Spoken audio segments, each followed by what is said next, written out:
Okay, halacha, siman yud daled halacha gimel, sif gimel. Very relevant halacha. Borrowing a tallis, do you make a bracha? How does it work?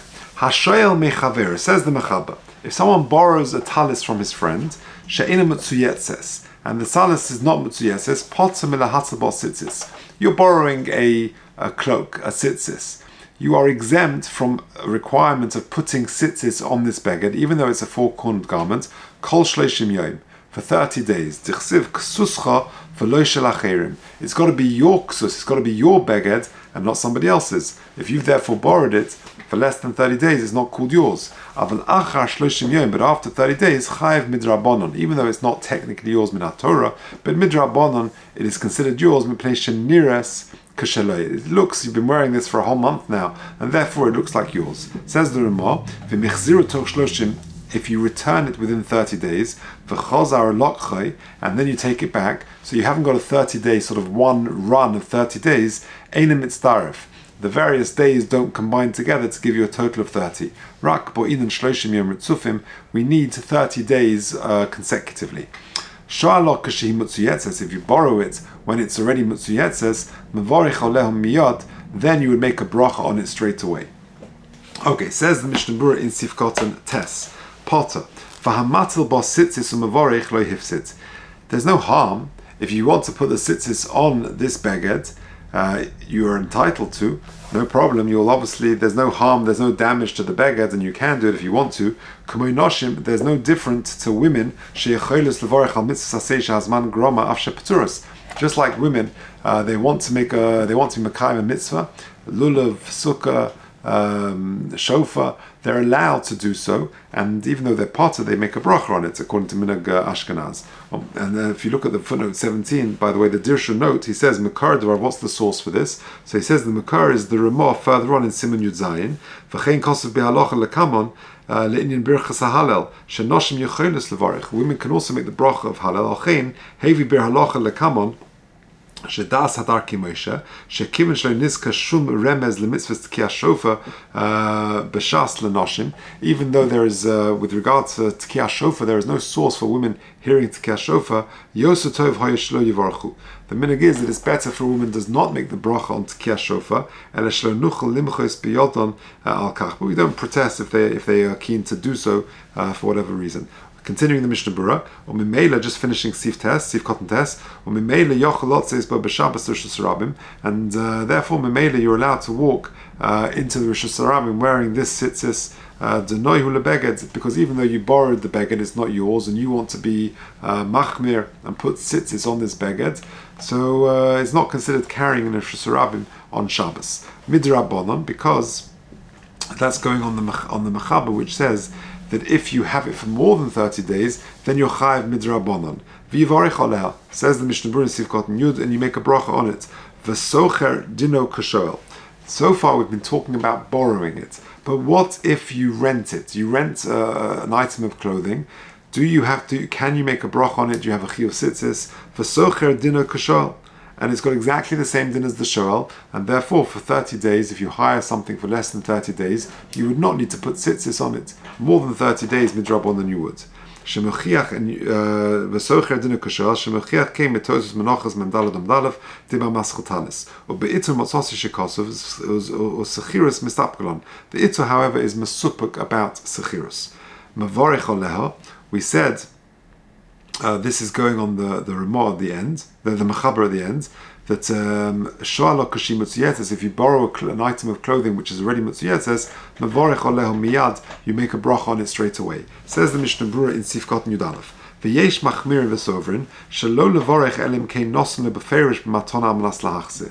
There are some who are machmir and say that you only make the bracha if the person gave it to you al matona amanas lahachze as a gift, on condition that you give it back to him. But the majority of Achronim agree with the ruling of the Shulchan Aruch that you do make a bracha. And the reason is that the person lent it to you on the assumption that you would make a bracha on it. And since it's impossible to make a bracha unless it's yours, then it's understood that he gave it to you on matana al manas lahachzir. And note 19 on the Dishra Mishnah Berurah, regarding borrowing a lulav on the first day of Rosh Hashanah, of the first day of Sukkot, there's two opinions whether this is considered giving it to a manas lahachzir. However, in contrast, hevi lekamon rak das hamogen avrom shamash v'lo pirish, that if a person lends a lulav and it doesn't expressly say, I'm giving you this matana manas lahachzir, mistoma nosli matana manas lahachzir, mistoma, that was his intention.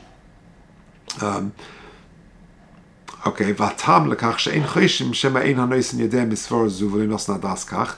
And the reason is we're not choshesh that maybe the person didn't think about this or didn't know about this. Shedin zehu pashut lekol. Because it's quite self-evident that it needs to be yours and you've got to give it. That's the only way it works. Okay, let's carry on the Mishnah Berurah. We're halfway through Sifkot and Yud Aleph, or third of the way through. And lechatchila,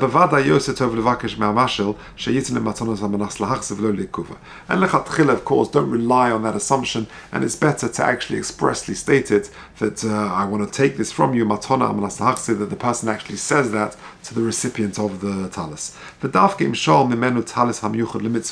Now we're specifically talking about a tallis, which is a tallis used for mitzvahs. But if it's a beged, which is a clothing item, let's say a jacket which is mechuyev and tzitzis, it's got four corners, two at the front, two at the back, and it splits, rove up the back of the jacket, and therefore it's chayiv and tzitzis. But you're only doing it because it's technically a dalit kanfas, it's a four-cornered garment, but this is not your tzitzis that you wear in shul for shachris. And so too, if you borrow a talis lalus la Torah, or lava lifnei ateva leduchen, you get an aliyah, or you're going up to duchen, or you're getting an aliyah, or you're daving for the omid, and you borrow a talis, she'ein ela mishum hakovod, that's als kovod hatzibur, ein mevarichin alav. In that situation, you don't make a bracha. To ulai hoyer ritzon ela shile rak mabush lechud v'lo lahakneslo, because maybe he wanted to lend you this item for clothing and not to be makner it to you. There are those who argue, and they are of the opinion that in all situations, if you're borrowing a talis to get an aliyah, to daven for the omid, that you should make a bracha. It says the derech Chaim that the best thing to do, therefore, is to have in mind not to be koina the beged in this situation, that therefore everyone would agree that you don't need to make a bracha in such a situation, apart from the talis that you're using for davening itself. So in other words, the eitzah of the derech Chaim is this: if you get called for an aliyah and you haven't got a talis with you, or you ask to duchen or something like that, so then you borrow a talis, have in mind that you're not being koina this beged, and therefore you don't need to make a bracha l'kula alma. However, if you're borrowing a talis to daven, then you would make a bracha. This is all regarding a talis owned by an individual person. But a shul talis owned by the community, talis which belongs to the shul, everyone agrees you do need to make a bracha on that talis, even if you're only using the shul talis to daven for the omid or to get an aliyah,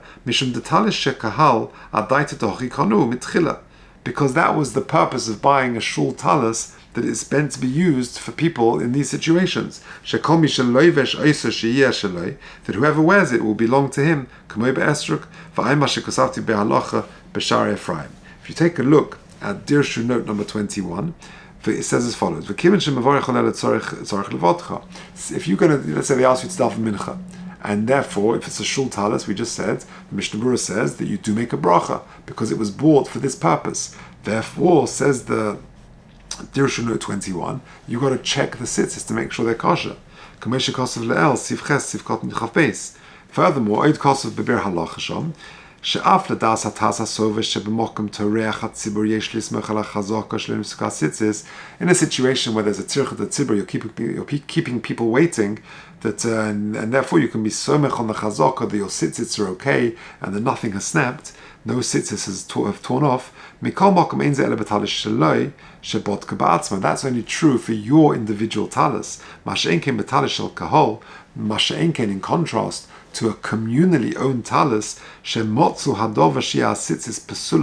that is quite common that the tzitzis apostle, v'haknofus ne'ekoris, and the knaf and the corners of the beged are torn or ripped, they're displaced, then maybe it's better that you shouldn't make a bracha on it, and not to wear it without checking it properly first. Okay, miyad, let's just finish off. You make a bracha on it straight away. Ein Simon Tofresh Nchesiv Heil Inyan Lulav Prima Godin Sham Umizen Nilmad Linyonenu. It's very important, if you borrow the talis, that you give it back to the noisein bismano in the correct time. Hainu, im hayom yotza below bailov. Sorry, im hayom yotza below bailov. Let's say it's after shacharis. You came to the shul minyan at 8 o'clock. The 7 o'clock minyan are finishing, and you say to the fellow, I left my talis at home. Can I borrow your talis? He's already davened. Yoshiv la kol ponim lemacha koid matfila. Make sure you put it back at least before shacharis tomorrow. Kadei sheyelo ba'atzmo gamkein b'malotzes, so he'll be able to use it. Ve'im lo hichsilo, listen to this. Ve'im lo hichsilo v'hanosin ein lo talis acher, and if you don't return it to him, and he hasn't got another talis, nira deneker hamatona lemafreya, it appears that you have revoked, you have undone the initial giving of the talis to you, v'lo krinim bei kasuscha, and therefore it was not called your ksus when you received it. V'af sheyesh letalis cotton, even if you had a talis cotton underneath your shirt, mikol makom mistabra da'it dochi lo nosen le, he didn't give it to you for this. When you give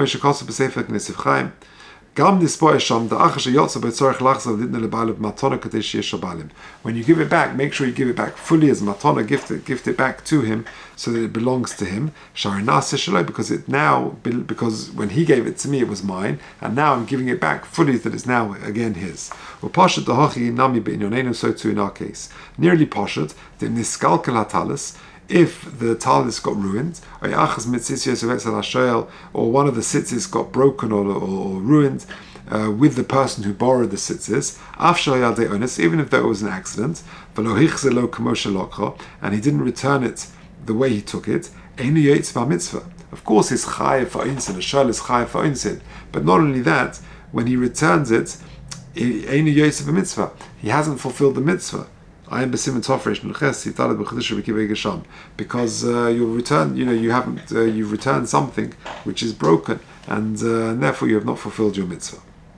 Just finishing off, look at notes number 24 and 25. Two short, interesting comments in the Dirshu notes. Number 24, v'mhichzer ha'mekabel b'stam. What if you meant to return it and give it back to him l'shem matana, to say this is yours now and I'm gifting it to you forever? What if you didn't? What if it was just stam, you just gave it back to him? Which is probably a very common occurrence. Kosov, he says that the Shatzian says, Kivin she'umdana demukachu, there's a presumption that that's what you're doing, you're giving it back to him.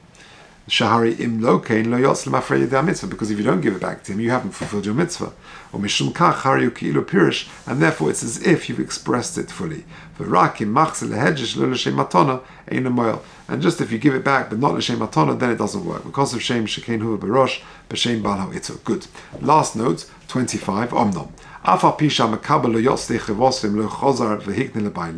Even though I haven't fulfilled, let's say, I didn't give it back on time, so that means I haven't fulfilled my mitzvah because it wasn't my ksus, but the bailim hasn't got a problem. Shari lo kiyim tanai, because the tanai wasn't kept. The owners of the talis have fulfilled their obligation of tzitzis because it is considered his. Shari kivin shlo hiskayim tanai, since the tanai was not fulfilled, hispat lahamatona lemafreya, the initial gift is considered revoked. It's as if he never gave it to him in the first place. There's the Marmokim is there. In regards to the lulav, it is perhaps different. Okay, we'll leave it there. Thank you.